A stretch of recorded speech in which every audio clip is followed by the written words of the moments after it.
My parents told me I had changed, right after I stopped footing their bills for the 1000th time. Stick with me while I share my story, and if it touches you, don't forget to support our channel by hitting that subscribe button, dropping a like, and sharing it with the people you care about. My name is Nolan Hayes. I'm 28, and I work as a software engineer. I've always been the responsible one in my family. Since I was in college, I've covered rent, utilities, groceries, and even medical bills for my parents. I never complained. I thought I was doing the right thing, that helping my parents was just part of being family. But over the years, it started to feel less like love and more like an expectation. For years, I never questioned them. I trusted every word, every request. But things started to feel off a few months ago. I noticed some unusual withdrawals from my account. When I asked about them, my parents, Clive and Janice Hayes, brushed it off as minor mistakes or bills I didn't remember. I didn't think much of it at first. I wanted to trust them. Then one afternoon, I came home earlier than usual and overheard a conversation that changed everything. They were talking about my money, the money I had sent them last week for bills, and how they had given half of it to a new neighbor, some man named Roger, who had recently moved in down the street. They laughed about how generous they were being and how I would never suspect anything. I froze. My hands went cold. All those years of paying for everything, and they had been using it for someone else, someone they barely knew, instead of taking care of the family. That night, I couldn't sleep. I replayed every conversation, every favor, every sacrifice I had made. It hit me like a punch in the gut. I had been taken for granted. My trust, my money, my kindness, it was all being exploited. I realized that nothing I had done mattered to them, not really. The next morning, I made a decision I had been dreading for years. I stopped sending money. I refused to cover another bill. The first words I heard from my mother were, "Nolan, you've changed." My father nodded in agreement, eyes wide, hurt and confused. I felt a strange mix of relief and sorrow. I had finally drawn a line, but it came with a cost. The people who raised me were angry, and I knew nothing would ever be the same again. For the first time in my life, I felt like I was standing up for myself. And as painful as it was, I also felt free. Clive and Janice Hayes always looked like the perfect parents to outsiders. Warm smiles, polite greetings, the kind of people everyone assumed had a loving home. But behind closed doors, it was different. Their words often carried a subtle weight, an expectation disguised as care. They praised me when it suited them, but reminded me of every time I fell short. I grew up learning that love came with conditions, that every gesture of kindness could be twisted into guilt. Even as a kid, I sacrificed more than most. I remember missing my first high school football game because my mom needed me to drive my little sister to practice. I gave up summer trips with friends to help Dad with yard work, sometimes working long hours on weekends just so my parents wouldn't have to hire someone. Birthdays and school events were often interrupted by errands or chores they insisted I handle. At the time, I told myself it was just part of being family, that helping them was its own reward. Over the years, though, a pattern became impossible to ignore. No matter what I did, it was never quite enough. My accomplishments were quietly dismissed or reframed to show how they had raised me right, as if my efforts were proof of their own skill rather than my dedication. Any complaint I had was labeled selfish. When I wanted to invest time or money into my own life, I was met with subtle criticism or disappointment. I started noticing that the more I gave, the more they expected, until I felt invisible except for what I could provide. One memory still stings. I had saved for months to buy a laptop for school, a model I had dreamed of for my design project. One evening, Mom borrowed it for her work and never returned it, claiming she needed it more than I did. Dad chuckled at the exchange, and I smiled, pretending it was fine. But inside, a little piece of resentment settled, a tiny seed that would grow over time. By the time I reached adulthood, the sacrifices I made were no longer seen as helpful or generous. They were obligations. Every bill I paid, every favor I did, every piece of my time or money was quietly counted, expected, and demanded. It became clear that their love was conditional, that appreciation was a fleeting gesture used to manipulate my decisions. The guilt trips, the subtle shaming, the constant expectation of compliance, it all piled up, leaving me exhausted and quietly furious. That quiet fury eventually shaped the person I was becoming. I realized I could no longer measure my worth by their approval or expectations. The feelings of being taken for granted, ignored, and manipulated formed the undercurrent of everything I would do next. I started thinking about boundaries, fairness, and how to reclaim control over my own life.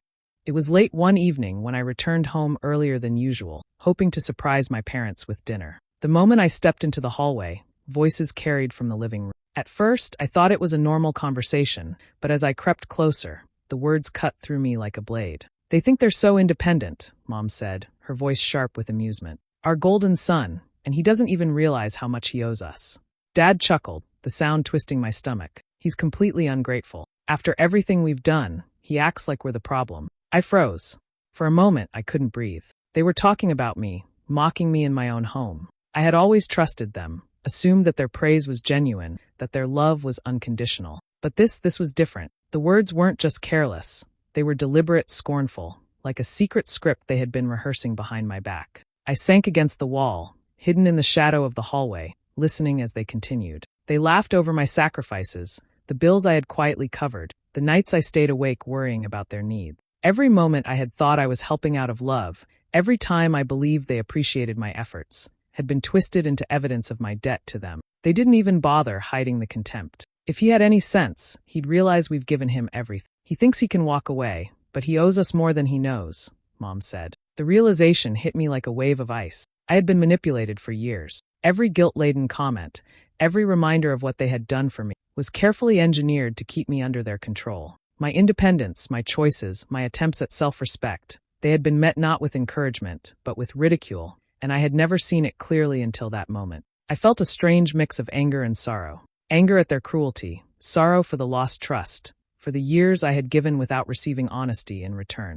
The people I had relied on, the ones I had counted on to love me without strings, had treated my generosity as an obligation, a debt they were owed. I stayed in that hallway long after they had gone quiet, letting the truth settle in. The sense of betrayal was overwhelming, but beneath it, a spark began to form, a recognition that I could no longer be manipulated, that I could no longer allow my life to be dictated by their hidden contempt. That night marked the first real turning point. I understood, with chilling clarity, that I had been a pawn in their games for far too long. From that moment on, everything would change, because I would no longer allow their control to define me. The next morning, I woke with a clarity I hadn't felt in years. I knew what I had to do, even if it terrified me. For as long as I could remember, I had been the one to cover every shortfall, every unexpected expense, every late bill. But after hearing the truth the night before, after realizing how my trust had been exploited, I felt a line forming inside me, a boundary I could no longer cross. I made the choice quietly. No fanfare, no explanations. I stopped sending money. I didn't leave notes. I didn't justify myself. The bills that would have been paid remained untouched. The first reaction came almost immediately. Why didn't you pay the water bill? Mom's voice trembled with mock hurt when I walked into the kitchen. Dad's expression was harder to read, but his eyes were sharp, disappointed. I thought you could manage this month, I said, my voice steady despite the knot in my chest. You've changed, Mom whispered, shaking her head, as if I had suddenly become a stranger. You used to be different, caring. Now you're selfish. For a moment, I wanted to apologize, to explain, to soothe their feeling. Part of me ached at the thought of seeing them struggle, at the guilt that threatened to consume me. But another part, a louder, stronger part, reminded me of the years of silent sacrifices, of manipulation, of my own life put on hold for their comfort. I stood my ground. I can't keep doing this, I said finally. I'm done covering everything. You need to handle your own responsibilities. Mom's eyes flashed with anger, a mixture of disbelief and betrayal. Dad remained silent, but the tension in the room was thick enough to choke on. For the first time, I felt the weight of authority, not theirs over me, but mine over my own choices. The guilt came in waves. I worried about how they would manage, if they would fight, if they would try to guilt me back into submission. But beneath that worry, a strange relief began to grow. I was finally taking control of my own life, refusing to let my worth be measured by my capacity to fund their comfort. As the hours passed, the house felt different. Mom and Dad moved through the rooms with a mix of resentment and uncertainty. I noticed how quickly the patterns they had relied on were disrupted, how fragile the balance of control had really been. And while a part of me still mourned the loss of the unquestioned closeness we had once had, another part was grateful for the first taste of freedom, for the first moment of self-respect that no amount of guilt could take away. That day, I realized something vital. Standing up for myself wasn't cruel or selfish. It was necessary, and though it would change everything, I knew it was the only way to reclaim my life. Almost immediately, I noticed subtle changes in the household. Bills went unpaid, reminders started piling up, and packages I hadn't authorized began arriving. Yet whenever I brought it up, my parents waved me off with practiced smiles and calm voices, insisting they had everything under control. Don't worry, Nolan. We've got it, they said, as if saying it enough could make it true. But the tension in their gestures, the way they avoided looking me in the eyes, told a different story. I began observing carefully, paying attention to details I had ignored before. Receipts left on counters, strange bank notifications, unusual charges on their credit cards. I noticed late fees, transfers to accounts I didn't recognize, and unexplained withdrawals. It became clear they were scrambling, but pretending to manage, as if appearances mattered more than reality. At first, my heart ached. I felt a pang of sorrow watching them juggle bills, arguing over mundane expenses, blaming each other quietly, while trying to maintain a facade of control. I remembered the small gestures from childhood, the laughter, the hugs, the times I had believed they were always honest with. That part of me still hoped they would come clean, that they would recognize the years I had invested in their well-being and finally admit the truth. But the hope faded quickly. My sorrow shifted into something sharper. I realized I couldn't rely on them to act responsibly. The more I saw, the more obvious it became. They had a long history of hiding financial choices, masking debts, and prioritizing their own comfort over honesty. Anger began to swell inside me, replacing the aching concern. How had I been blind for so long? How many times had I been misled while quietly sacrificing my own life for them? I decided to start keeping a record, documenting everything I could see. Every bill, every transfer, every unexplained expense was noted, cataloged, and stored. I took care to do it discreetly, knowing that confrontation now would accomplish nothing. My notes became a map of years of omissions, exaggerations, and hidden spending, a trail that revealed patterns I could no longer ignore. Every day, I watched their struggle, the strain on their faces, the subtle panic behind the polite reassurances. It was difficult to witness, yet each inconsistency I documented reinforced my resolve. I understood now that the people who raised me were capable of deception, that love could be used as leverage, and that my anger was justified. By the end of those weeks, I felt a mixture of clarity and determination. The pain of seeing them scramble, pretending all was fine while hiding their mistakes, fueled something in me. I knew that I had to keep moving carefully, that patience and strategy would be my allies. Their facade was cracking, and I was ready to see what lay beneath. It didn't take long for me to gather evidence. The receipts and statements I had been quietly collecting revealed small but telling patterns. There were medical claims that never existed, bills inflated to justify extra cash withdrawals, and purchases for items my parents didn't need. Expensive electronics, designer clothes, even a weekend getaway that they claimed was urgent. Each discovery was like uncovering a hidden betrayal, a proof that my generosity had been misused. I decided it was time to act, but carefully. I didn't want confrontation at home to ruin me emotionally, so I focused on subtle exposure. I started sharing the facts with close family friends, people I trusted, showing them the evidence I had collected. I framed it as concern rather than accusation, letting the numbers and documents speak for themselves. The reactions were immediate. Friends who had always admired my parents began questioning their explanations. Casual mentions of trips and purchases that didn't match their stories spread quietly through their social circle. Invitations they expected were rescinded politely but firmly. Conversations that once put them at the center of admiration shifted, as neighbors and acquaintances started looking at them differently. It was surreal to witness. The people who had relied on their carefully cultivated image of perfection were beginning to see cracks. My parents, once confident and untouchable within their community, now had to navigate skepticism and polite inquiries about finances they had always presented as impeccable. I saw Mom's forced smiles, Dad's attempts at charm faltering. It was as though a mask had been removed, and they couldn't put it back on. I won't lie, the satisfaction was quiet but profound. Years of being drained emotionally and financially had left me wary, cautious, and exhausted. Yet now, for the first time in my adult life, I felt a sense of control. I wasn't just reacting anymore. I was steering the situation with precision. I had a measure of power over a household and family dynamic that had long suppressed me. Even more, it felt validating. I had been patient, meticulous, and careful, and it was paying off. The exposure wasn't about revenge in the messy sense. It was about reclaiming respect, reclaiming the dignity that had been chipped away by years of manipulation and deceit. For once, their arrogance and secrecy didn't protect them. I could see them adjusting, recalculating, realizing that their actions were no longer hidden. That night, as I watched them interact with friends who now questioned small claims and previous stories, a strange peace settled over me. It was a mix of vindication and liberation. I had finally demonstrated that my choices mattered, that I would no longer be a silent participant in the charade they had crafted. Control finally belonged to me. It started with a routine check of my old financial record, the kind I had ignored for years while trusting my parents completely. I wasn't looking for anything dramatic, just reviewing numbers, making sure everything was in order. That's when I saw it.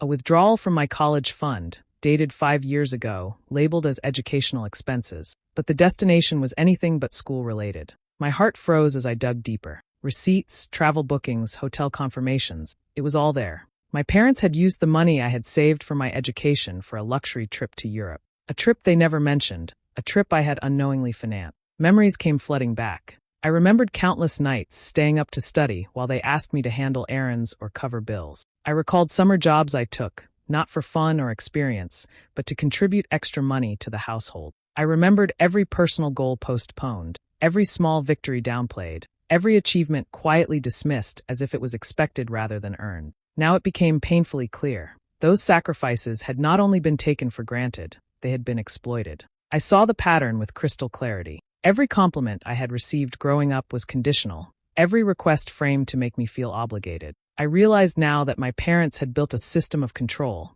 using my generosity and trust as a shield to protect their own indulgences. I had thought their love was genuine, but it had always come with a price, and I had been paying it without knowing it. Rage bubbled inside me, not the loud, explosive kind, but a cold, simmering fire that made my hands shake and my vision sharpen. Betrayal cut deep, sharper than anything I had experienced before. The people I had trusted the most, the ones who had shaped my understanding of care and loyalty, had been manipulating me all along. And yet, alongside the fury, a strange sense of vindication emerged. I had seen it, documented it, and finally recognized the truth was in my hands. I sat down, overwhelmed by a mix of emotions. Anger, disbelief, sorrow, and a cautious satisfaction mingled in my chest. For years, I had questioned myself, wondered if I was overreacting, if my feelings of being used were unjustified. Now there was no doubt. Every instinct I had ignored, every nagging suspicion I had dismissed, was validated in stark reality. In that moment, everything shifted. The house, the memories, the carefully constructed facade my parents maintained, all of it felt like a stage set, and I had just pulled back the curtain. The realization was bitter and liberating all at once. I understood the extent of their deception, and for the first time, I felt the weight of my own power. I was no longer the child who trusted blindly. I was the one who had uncovered the truth. After uncovering the full extent of my parents' deception, I knew I needed a plan. Anger alone wouldn't solve anything. I had to act carefully, methodically, and without giving them a chance to counter. The first step was to secure my own finances. I consolidated accounts, changed passwords, and made sure any joint funds were inaccessible without my approval. I consulted a lawyer discreetly, arranging legal measures to freeze shared assets and protect my savings from any further misuse. Next came the social angle. I wanted them to face consequences, but not through arguments or shouting matches. Instead, I reached out to a few close family friends, people I knew could see the truth clearly. I shared evidence of the financial manipulations, the false medical claims, and the trips funded by money meant for my education. I framed it as concern for transparency, for accountability, rather than as a personal vendetta. It was subtle, careful, but it worked. The effects were immediate, though indirect. Invitations for my parents to social gatherings began to dwindle. Friends and neighbors who had admired their supposed generosity now approached conversations with polite caution, asking pointed questions about the trips, the bills, and the discrepancies they had once ignored. I could see the tension in their movements, the forced smiles, the quick topic changes. Their reputation, carefully crafted over decades, was quietly crumbling. At home, the atmosphere shifted, though they pretended otherwise. Mom and Dad moved through the rooms with a visible edge, arguing softly behind closed doors about their new social standing and the questions they couldn't avoid. I remained calm, neutral, unaffected by their attempts to provoke guilt or panic. Each day, I observed without interference, letting the evidence and whispers of accountability do the work I had once imagined confrontation would accomplish. It was satisfying in a way that felt strangely clean. I didn't need to yell, to demand apologies, or to beg for recognition. The truth was already working, quietly unraveling their authority and forcing them to face realities they had long ignored. For years, I had been under their shadow, manipulated by their words and coerced through obligation. Now the balance had shifted entirely. The realization hit me in a quiet moment, alone in my apartment. I was no longer a participant in their game. I had orchestrated a form of justice that was both discreet and impactful. Their social embarrassment and the tightening of their financial options were direct consequences of their choices, not my anger. I could finally watch without interference, knowing I had acted strategically, effectively, and without losing my integrity. For the first time in years, I felt the weight lift. I had reclaimed control over my life, my resources, and my sense of justice. And the best part, they couldn't do a thing about it, except face the consequences of their own action. After months of careful planning, documentation, and subtle action, I reached the point where there was no turning back. I made the final decision. All financial connections to my parents would be severed. No more transfers, no more shared accounts, no more silent obligations draining my time and energy. It was the most difficult choice I had ever made, yet it felt inevitable. With that step taken, I turned my attention to building a life entirely my own. I found a modest apartment in a quiet neighborhood, a space that belonged only to me. It wasn't extravagant, but it had windows that let in the morning sun, walls I could paint, and a small balcony where I could breathe without feeling the weight of anyone else's expectations. I began saving consistently, establishing security that was unconnected to my parents' whims, and investing in routines that nourished my own well-being. For the first time in years, my choices were guided solely by my needs, my ambitions, and my sense of self-respect. The reactions from Clive and Janice were exactly what I had anticipated. Calls came at odd hours, polite inquiries disguised as concern. Messages hinted at frustration, barely concealed under a veneer of civility. They were bitter, confused, and utterly powerless. Every attempt to draw me back into their financial orbit met with firm boundaries, carefully communicated. I realized that the control they had long wielded over me was gone, and their protests carried no weight. The irony wasn't lost on me. They had spent years shaping me to be the perfect provider, and now that role was permanently closed. Emotionally, the experience was a mixture of relief and melancholy. I felt vindicated, finally recognized that my choices were valid, that I was entitled to prioritize my life, my finances, and my independence. There was a quiet pride in knowing that my actions were measured, legal, and deliberate, rather than impulsive. Yet beneath the triumph lay sorrow. The family I had once hoped to protect and honor had become distant, a chapter closed by their own manipulations and my need to survive emotionally. Still, in the solitude of my apartment, I noticed a sense of peace settling in. Each day felt lighter. I no longer carried the constant anxiety of whether a call or bill would demand my compliance. My independence became tangible. I cooked my meals without stress, arranged my finances freely, and planned for a future guided by my own vision. I allowed myself to grieve quietly for the relationship that had once been, while embracing the freedom that came from finally taking control. In the end, cutting ties wasn't just about money. It was about reclaiming dignity, stability, and self-respect. I had closed one chapter with clarity and strength, and though the loss stung, I felt alive in a way I hadn't for years, secure in the knowledge that my life was truly my own. Sitting alone in my apartment, I found myself thinking about everything that had led to this point. The years of unquestioned loyalty, the endless sacrifices, the quiet compliance that had once felt natural, they all carried a price I had only begun to understand. I realized that love, when tied to obligation, could become a trap, and that caring for others without limits often left the one giving drained and invisible. Boundaries weren't just a choice. They were essential for survival. I reflected on how subtle manipulation had woven itself through my life. It wasn't always loud or dramatic. Often it was quiet, a gentle nudge, a sigh, a look that made me feel guilty for wanting more. Those moments accumulated like small stones in a backpack I carried for decades. Only now, after taking deliberate steps to reclaim control, did I understand how much weight I had been carrying. I had learned the cost of misplaced loyalty, the danger of equating giving with love, and the courage it took to place myself first without shame. The lesson wasn't easy. It came with discomfort, with guilt, and with the realization that relationships I had once believed unbreakable could shift permanently when honesty collided with long-standing illusion. But the clarity it brought was invaluable. I understood that prioritizing myself didn't make me cruel or ungrateful. It made me human. It made me capable of navigating the world with self-respect, and it freed me from the silent erosion of my own identity. From my window, I sometimes watched my parents move through the neighborhood. The same streets that had once felt like a cage now framed their uncertainty. I could see them wrestling with pride, their facades of control slipping